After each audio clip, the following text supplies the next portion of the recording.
a dual watercolor paint that I made today.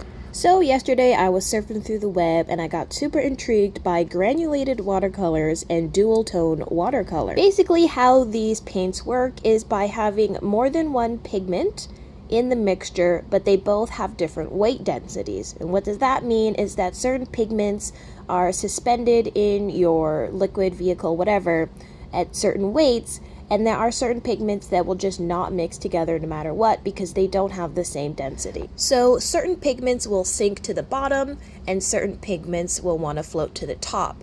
And this is how you get dual tone granulated paints that you can especially see on watercolor paper, especially watercolor paints, because you can actually see the pigments separating on the page because they just will, no matter what, they will not want to mix together. So in this case, I used several different kinds of mica powder to get like this blue that I was trying to achieve, and then I used my red pigment that I had on hand that you saw me use the other day, and that's how I created this effect with the paint.